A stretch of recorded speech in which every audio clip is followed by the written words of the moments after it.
qu'est-ce qu'on voit au Cameroun? Des images apocalyptiques dignes des films des esclaves Kunta Kinte.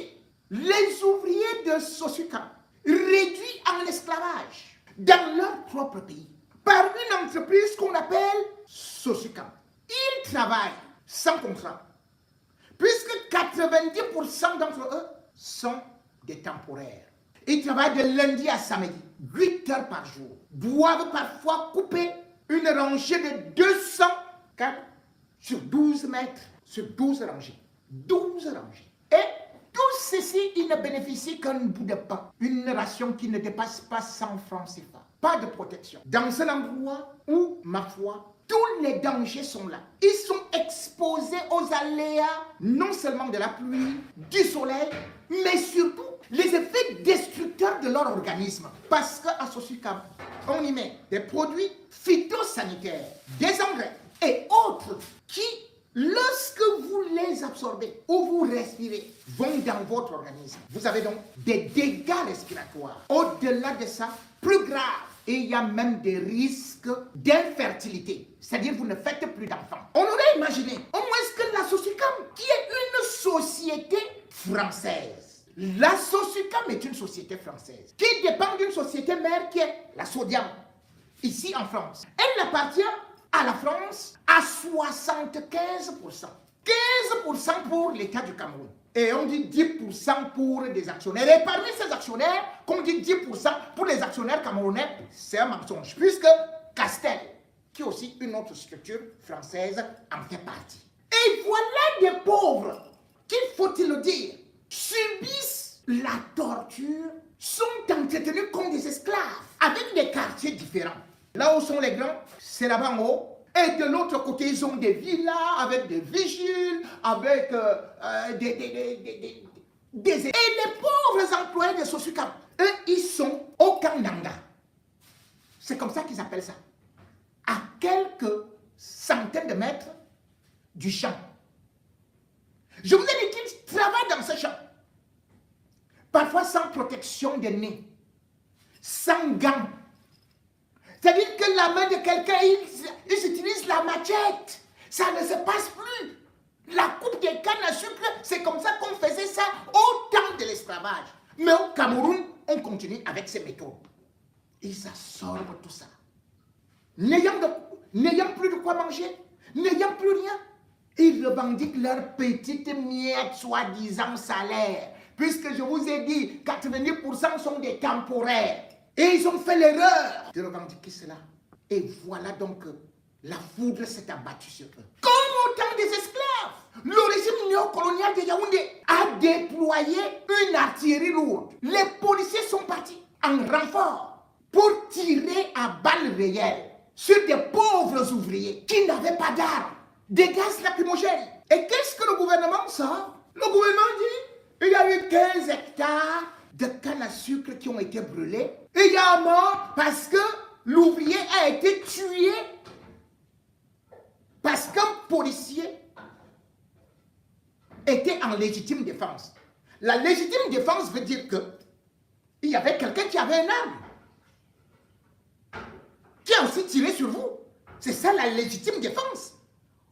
Mais quelqu'un est bras ballants, mais nu. Et les colons appellent l'armée coloniale française de venir abattre des Camerounais chez eux. Voilà où le Cameroun est. Voilà comment est Paul Biya. Voilà comment est le régime Biya. Un côté, un banjo, sont des champs d'esclaves en pleine Afrique centrale. Vous vous rendez compte, dans tous les pays, une société étrangère ne peut pas venir faire un tel désordre. Mais c'est l'armée de ces pays-là qui va plutôt tuer ses propres citoyens. Nous avons un type qu'on appelle Grégoire Ouona, ministre du Travail, qui nous disait que les Camerounais peuvent vivre aisément avec 36 000 francs CFA. Pourtant, le directeur de la Sosukam, lui gagne par mois 50 millions. 50 millions de francs CFA. Il ne va pas au champ. Il ne fait rien. Ce sont les pauvres Camerounais qui travaillent. Ce sont les pauvres Camerounais qui moisissent, qui produisent. Et ce qui est encore beaucoup plus grave, c'est que cette société montre justement la manière par laquelle Biya disait que il est le meilleur élève de la France. Pourquoi? Parce que la SOSUCAM est une société coloniale. Le patron de cette société, de Villegrand, il est mort en 1995. Puis, il a laissé son fils, qui est Alexandre Villegrand, utiliser cela. Mais cette société a ouvert 6 filiales en Afrique centrale. 6 filiales. Donc au Tchad, au Congo et machin, tout ça. Regardez les investissements qui sont là-bas. La SOSUCAM au Cameroun n'a pas investi. La direction générale se trouvait plutôt à monter Ludo en Bokada. C'est-à-dire, ils n'ont pas voulu, c'est-à-dire que rien pour investir au Cameroun, rien.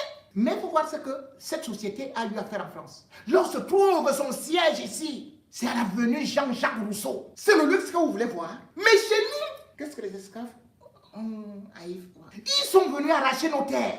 Les terres des prolétaires. Les terres de ceux qui étaient dans le village de Mbandjok, de Nkolten. Ils se sont installés depuis 1964. Par la suite, on a vu que en Mbandjok, ils ont d'abord pris 12...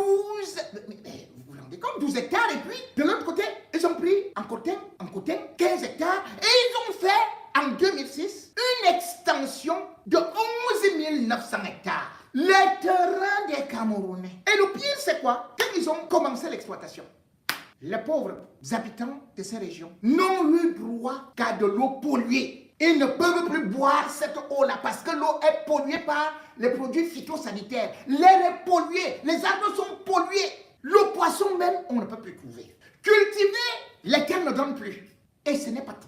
Ils sont allés recruter des gens à monnaie payés à monnaie de singe. Vous vous rendez compte? Des gens qui sont payés à 40 000, 45 000 pour un travail aussi ardu. Et ils maintiennent et détiennent le monopole.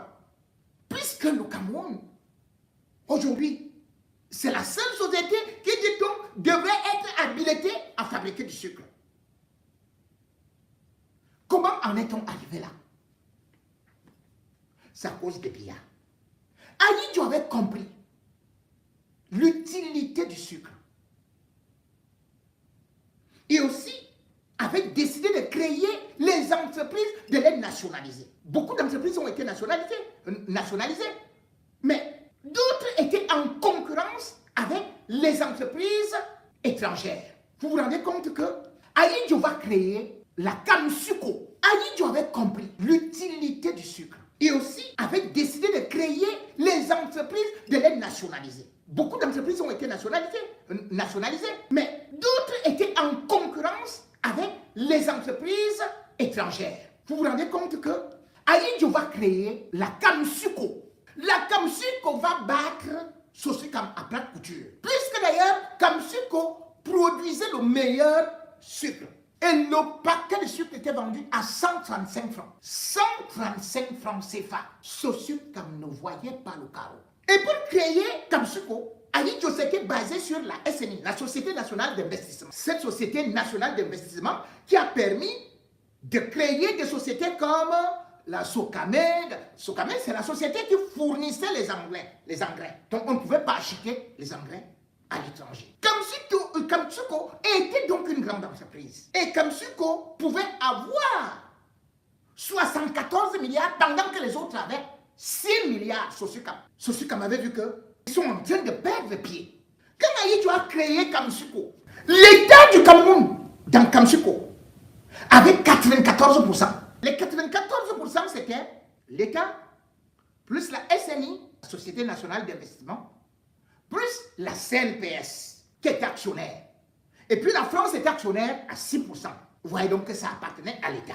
Et ça fonctionnait. Et à la tête de la SNI, le dernier vrai conseil qu'il y a eu d'administration, c'était en 1979. Ahidjo demande d'autres partenaires parce que ceux qui devaient s'occuper du côté technique, la maintenance et autres, c'était la France. Et on avait constaté que la production était ralentie, qu'il y avait toujours des prétextes. Et Ahidjo avait donc fait la réunion et avait dit, on va prendre des partenaires, soit au Maroc, soit en Égypte, pour ceux qui sont déjà spécialisés dans ce domaine du sucre. Il va donc envoyer Bello Amadou Bello. Amadou Bello était à l'époque directeur de la SNI. Et il va l'envoyer au Maroc. Quand il arrive au Maroc, le roi Hassan II lui dit, j'ai été saisi par la France de dire au président Amadou Ahidjo de te relever parce que tu travailles contre les intérêts français. C'est Hassan II qui annonce à Bello Amadou qu'il n'a pas de choix que d'être relevé. Voilà le début de la chute de la SNI et surtout de Kamsuko. Quand il rentre, on l'enlève de là, on l'envoie à la Camer. Quand Biya arrive au pouvoir, c'est-à-dire que c'est quand Mitterrand est déjà président en France. Mitterrand devient président en 81. Appelle Amadou Ahidjo. Ils auront un entretien de 20 minutes où il va rappeler à Ahidjo tout le mal qu'il a fait aux structures françaises, aux sociétés françaises, que cela ne peut pas aller et tout et tout. De toutes les façons, quand Ahidjo va partir de là, 2 jours après, il va démissionner. Voilà Biya qui s'installe.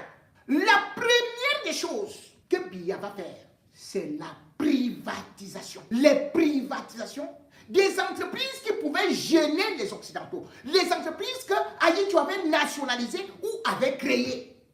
Biya va se baser, soi-disant que c'est le FMI qui lui demande de vendre ces entreprises. Résultat, certains Camerounais veulent se signaler, veulent se mettre en groupe. D'autres groupes viennent de l'étranger et tout et tout pour prendre Kamsuko, puisque Biya met Kamsuko comme la priorité des ventes, des entreprises à vendre. Il va tout bloquer.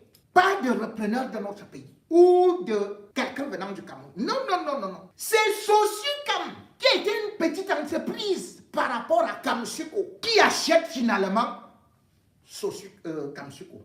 Donc, Sosucam achète Kamsuko en 1998. Est-ce que vous voyez le mal que le type ci a déjà fait au Cameroun? Voilà là où tout est parti.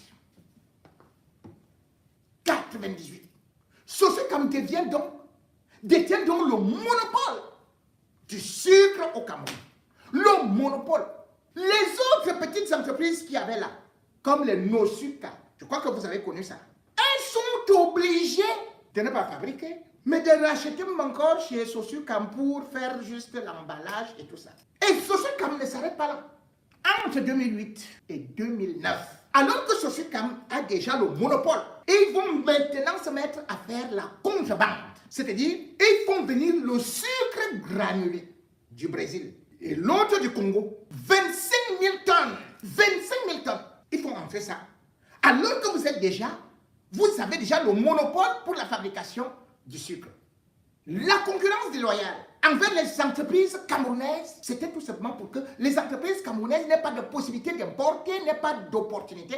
Et hop, on fait la concurrence. En 2010, Sosucam annonce que maintenant ils sont en train de créer une fondation pour aider les Camerounais à faire quoi. Cette fondation-là, c'était du pipeau, de la poudre aux yeux. Sosucam ne s'est jamais soucié des Camerounais. Les Camerounais sont des moins que rien. Et le régime participe à ça pour écraser son propre peuple. Le pire, c'est que dans tout ça, il y a une autre escroquerie. Parce que l'État apporte encore des subventions à la Sosucam. Vous pouvez imaginer ça? Les gars sont les bénéfices. Mais chaque fois, en 2018, ils disent que, comme l'État a ouvert les frontières, maintenant c'est que, il y a la concurrence, donc vraiment on est en train de tomber en faillite. Mais qui a ouvert les frontières? C'est Biya qui est parti signer les accords des APE pour encore tuer les entreprises camerounaises. Puisque, ici en Europe, en Occident, quand les agriculteurs qui sont dans l'agroalimentaire, ou même les multinationales, bénéficient des subventions de l'État, ils produisent ici et ils vont vendre en Afrique ou au Cameroun. Donc, quand Biya est parti signer les accords des APE, cela veut dire que une entreprise qui est subventionnée ici ne paye pas la douane, envoie ses produits qui sont pourtant subventionnés par l'État.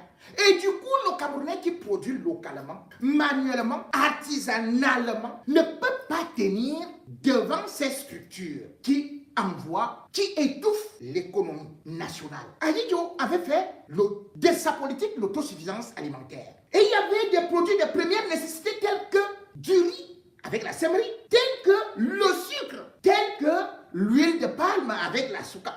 C'est des entreprises qui ne pouvaient pas être nationalisées. Ce pays finira par connaître une révolution à la façon de Kunta Kinte. Vous ne pouvez pas maintenir le peuple en esclavage comme ça, chez lui, sur ses terres. Vous ne pouvez pas voler les terres des gens, les exploiter comme ça. Vous ne pouvez pas tuer des gens de façon mais c'est pas possible. Et vous croyez qu'ils vont rester tranquilles toute une vie? Parce que vous allez sortir les Mami Wata?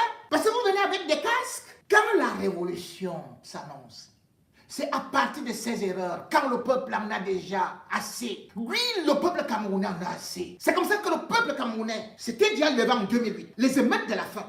Voilà. Biya seul sait comment est-ce que le salut lui est arrivé, malgré le fait qu'il faisait assassiner des populations. Mais il a fallu que lui-même admette que maintenant, oh, le prix du pétrole, on va un peu diminuer, on va faire ceci, on va faire... Paul Biya Tremblay, 2025 là, vous croyez sortir les yeux les Atangadji, les ceci et cela, les Margangélé, vous allez bientôt fuir. Un peuple affamé, un peuple aussi longtemps maintenu en esclavage.